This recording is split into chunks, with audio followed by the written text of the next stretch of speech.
Mahigit kalahati na ang simbang gabi at complete attendance pa rin ang mga deboto sa Manila Cathedral. May live report naman si Mab Gonzales. Mab, naalala ko yung kanina.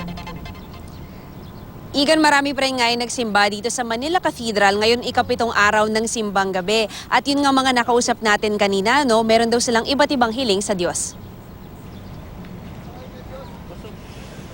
Dagsana naman ang mga tao sa Manila Cathedral ngayong ikapitong araw ng simbang gabi. Biyaya ito para sa mga nagtitinda ng taho sa labas ng simbahan gaya ni Mang Joseph. Pagkatapos magbenta ng taho, nagsisimbang gabi na rin siya. At gaya ng iba, meron din daw siyang kahilingan sa Diyos. Nung unang simbang gabi, lakas ulan ma'am dito. Wala kami gaano na pagtindahan ma'am. Ngayon, mga sumunod na araw? Medyo maganda rin ma'am. Gusto ko sana ma'am makauwi sa amin. Saan? Cagayan Valley ma'am. Kasi tagal na hindi ako nakauwi sa amin ma'am.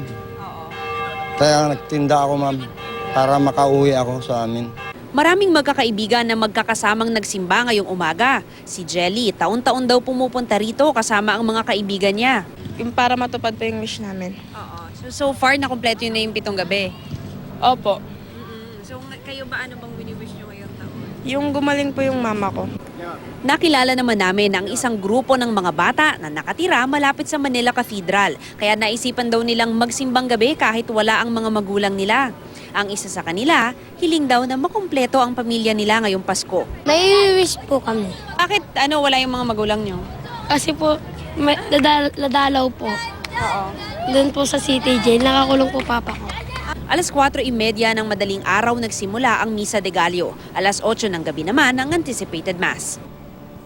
Igan, kanina mga alas 5:30 ng madaling araw natapos yung Misa de Gallo natin. At di gaya ng mga nakaraang araw ng simbang gabi ay maganda yung panahon dito sa may Manila Cathedral. Kaya maganda-ganda rin ang kita ngayon ng mga taho vendors natin. Igan? Maraming salamat, Mab Gonzales.